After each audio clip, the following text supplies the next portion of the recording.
بسم اللہ الرحمن الرحیم۔ تیسرا پہلو کے ساتھ آپ کی کو ہوسٹ آمنہ طارق آپ کے ساتھ ہوں۔ السلام علیکم، وعلیکم السلام۔ کیا حال ہیں آپ کے؟ اللہ کا شکر الحمدللہ۔ جی باس، آپ کا چینل، آپ کی بات، اور شاید آپ کس پہ بات کرنا چاہیں گے پہلے؟ آج کل تو وہی زیادہ 26ویں ایشو ترمیم جو یا یہ 26ویں ترمیم بھی چل رہا ہے، تو ابھی تو فی الحال میرے حساب سے تو ٹائم ضائع ہو رہا ہے۔ پہلے دن صرف یہ کہ لائیو سٹریمنگ ہونی چاہیے کہ نہیں ہونی چاہیے، اس کا فیصلہ ہو گیا، چلو وہ ایک چیز تھی جی کہ لائیو سٹریمنگ ہونی چاہیے تھی، ٹھیک ہو تو گیا۔ اس پہ اتنی لمبی بات اور ٹائم ضائع نہیں ہونا چاہیے تھا، کیونکہ پہلے سے ایک کمیٹی بنی ہوئی تھی اور پہلے بھی اس کے شواہد کیا وہ فیصلے موجود ہیں کہ اہم کیسز جو ہیں ان کی لائیو سٹریمنگ ہو سکتی ہے اور ہونی صحیح۔ چاہیے، تو عام کیسز کی بھی ہونی چاہیے، اصولاً تو وہ نہیں ہو رہی، تو یہ پھر ہو گئی، فیصلہ ہو گیا کہ اس کی لائیو سٹریمنگ ہو، تو وہ ہو گیا۔ اس کے بعد اب باقی کے دن 2 دن یا 1 دن جو پروسیڈنگز ہوئی ہیں، میں خیال 2 دن ہوئی ہیں، تو وہ ابھی تو صرف یہی ہوئی کہ فل کورٹ بننی چاہیے کہ نہیں بننی اچھا چاہیے، اور صحیح۔ اگر فل کورٹ بننی چاہیے تو وہ کیسے بننی چاہیے۔ اب جو وکلاء حضرات پٹیشنز کے ہیں، پٹیشنرز کے، وہ تو یہ آرگیو کر رہے ہیں کہ 26ویں ترمیم کو بھول کے اس کے پہلے فرض یہ کر لیں کہ ہم اس سے پہلے بیٹھے ہوئے ہیں، اچھا، تو اس سے پہلے اگر بیٹھے ہوئے ہیں تو پھر سپریم کورٹ کون سی ہوگی؟ کون سی ہوگی؟ کیونکہ یہاں تو یہ سمجھنے والی بات ہے کہ جو پچھلے جتنے بھی ترمیمیں آئی تھیں، 25 ترمیمیں جو آئی تھیں، ان میں سپریم کورٹ کی کمپوزیشن اور فارمیشن کو چینج نہیں کیا گیا تھا۔ صحیح۔ ابھی جو 26ویں ترمیم میں تو سپریم کورٹ میں چیف جسٹس کی اپوائنٹمنٹ کا طریقہ تبدیل ہو گیا، جوڈیشل کمیشن تبدیل ہو گیا جس کے ذریعے نئے ججز اپوائنٹ ہوئے ہیں، پھر لا آ گیا تھا ایک کہ نئے ججز اپوائنٹ ہوں، تو نئے ججز بھی اپوائنٹ ہو گئے، تعداد سپریم کورٹ کے ججز کی بڑھ گئی، تو اب اگر ہم پیچھے جائیں مفروضہ کر لیں تو پھر سپریم کورٹ کون سی، اس کا چیف جسٹس کون ہے؟ بالکل ٹھیک کہہ رہے ہیں۔ اور پھر یہ جو 2 بینچز کا ایک تصور رکھا گیا کہ جو عام کیسز ہوں گے وہ ریگولر بینچز بنیں گے، اور جو کانسٹیٹیوشنل کیسز ہوں گے جن میں کانسٹیٹیوشن کی انٹرپریٹیشن انوالو ہے یا کوئی لا چیلنج ہوا ہے، اور یہاں تو کانسٹیٹیوشن کی امینڈمنٹ اٹ سیلف چیلنج ہوئی بھی ہے، تو پورے کانسٹیٹیوشن کی انٹرپریٹیشن ہونی ہے، کیونکہ لا انٹرپریٹیشن کا یہی ہے آج تک کا جو صدیوں سے ہے سارے ممالک کا، انٹرنیشنل لا کے تحت بھی، کہ جب کسی ایک پروویژن کی بھی آپ نے انٹرپریٹیشن کرنی ہے تو ایز اے ہول پورا کانسٹیٹیوشن دیکھ کے اس کی انٹرپریٹیشن کرنی پڑے گی۔ آئسولیشن میں کسی لا کی بھی جب انٹرپریٹیشن کرنی ہوتی ہے، کسی لیگل پروویژن کی، تو پہلے اس لا کو دیکھا جاتا ہے پورا کا پورا، اور پھر اس لا کو کانسٹیٹیوشن کے ٹچ سٹون پہ دیکھا جاتا ہے کہ یہ کانسٹیٹیوشن کی کسی پروویژن کے خلاف تو نہیں ہے، اور پہلے سے موجود کسی لا کی خلاف ورزی تو نہیں ہے، صحیح ہو تو گیا۔ پھر اس لا کو ویلیڈیٹ کیا جاتا ہے، یا اس کو کہا جاتا ہے کہ یہ الٹرا وائریز ہے۔ تو اسی طریقے سے کانسٹیٹیوشن کی جب انٹرپریٹیشن ہونی ہے تو پورا کا پورا کانسٹیٹیوشن پڑھا جانا ہے۔ تو اب اگر ہم 26ویں ترمیم کو نکال دیں فی الحال انٹرپریٹیشن ٹھیک، کے فی الحال نقطۂ نظر سے کہ یہ چیلنج ہوئی ہے، تو صحیح۔ ہم بیٹھیں یہ سمجھ کے، ججز بیٹھیں یہ سمجھ کے کہ ہے ہی نہیں ترمیم، تو پھر کون ججز بیٹھیں؟ کیونکہ چیف جسٹس بھی پھر نہیں ہوگا، پھر کوئی جج ہی نہیں ہوگا، کانسٹیٹیوشنل بینچ ہی نہیں ہوگا، تو یہ مجھے ایک اس کو جو انگلش میں کہتے ہیں نا سپرفلوس امیجنری ایک آرگیومنٹ ہے، اور یہ ٹائم کا ضیاع ہے۔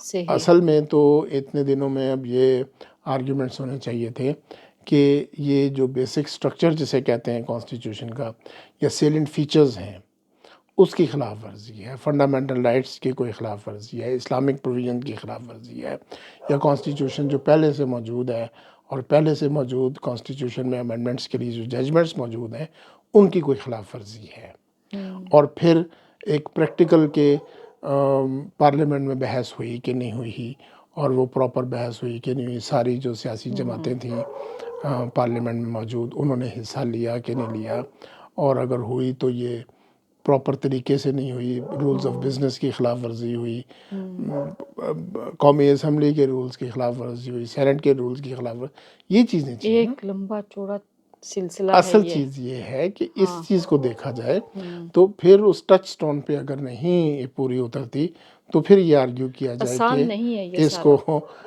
ختم کیا جائے یا پارلیمنٹ کو مشورہ دیا جائے کہ اس میں اس کو اس طریقے سے دوبارہ دیکھیں.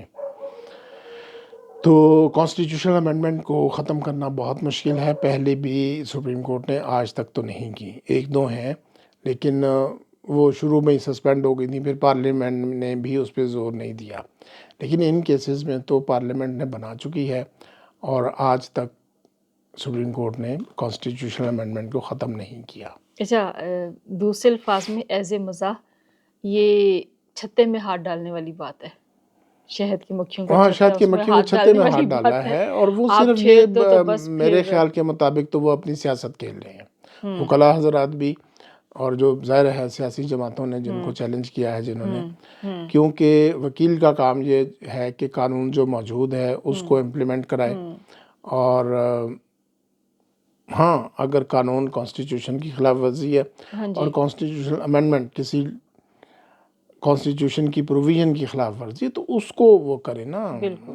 اب یہ کہ اپنی مرضی کا جج بٹھایا جائے، اپنی مرضی کا بینچ بنوایا جائے، یہ تو قانون کی منشا نہیں ہے. ہاں، اور پھر دیکھیں کیا عام آدمی ایسے کر سکتا ہے؟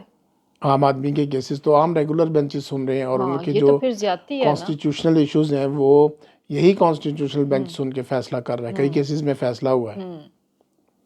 پھر بات وہی آ جاتی ہے، عام آدمی کے لیے تو کچھ بھی نہیں ہے نا، وہ تو صرف باتیں ہیں اس کے لیے. تو بس اب پیپرز یہ پہ. ہے کہ کافی سارے لوگوں نے، مختلف بار ایسوسیشنز نے، مختلف سیاسی جماعتوں نے اس کانسٹیٹیوشنل امینڈمنٹ کو چیلنج کیا. میرے خیال 36 پٹیشنز ہیں.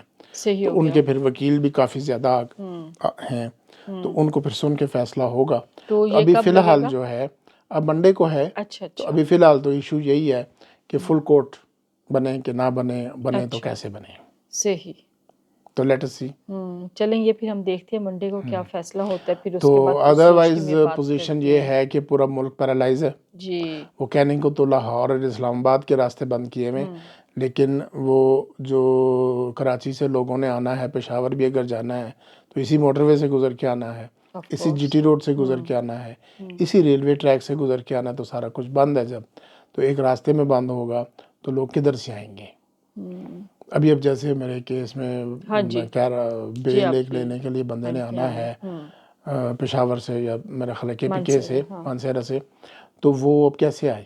کیسے آئے گا؟ اب وہ پیچھے سے اگر موٹر وے کھلی بھی ہے تو اسلام آباد کی انٹری پوائنٹ سارے بند ہیں. ہم نہیں تو نکل اب پا وہ رہے. کہیں کسی جگہ سے آ کے پہنچ جائے گا، میں کدھر سے جاؤں؟ ہاں جی، آپ کہاں سے جائیں گے؟ میں اب میرا جو علاقہ ہے یہ تحصیل مری میں آتا ہے، تو یہاں سے نکلنے والے سارے راستے بند ہیں.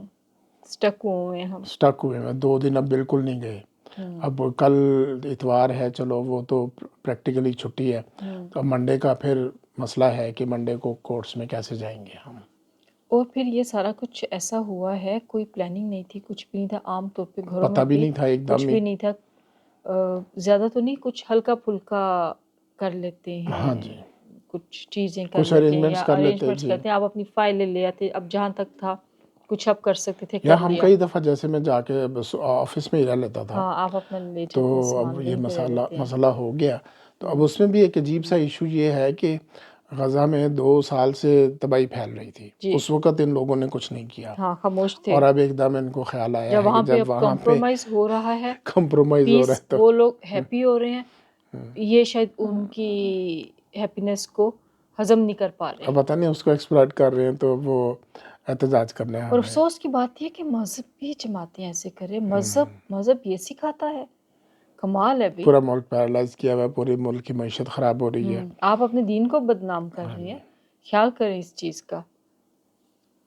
تو اللہ بہتر کرے اللہ جی، بہتر کرے. انشاءاللہ ہم اللہ تعالیٰ سے دعا کرتے ہیں کہ اللہ تعالیٰ خیر رکھے. اور یہ 26ویں ترمیم کا جب فیصلہ آئے گا تو جو بھی کورٹ میں ہوتے ہیں ہم اس پہ پھر بات کریں گے. انشاءاللہ تو تعالیٰ. تیسرا پہلو سے ماہر قانون طارق عزیز کے ساتھ کو ہوسٹ آمنہ خان تھی. اللہ حافظ. اللہ حافظ.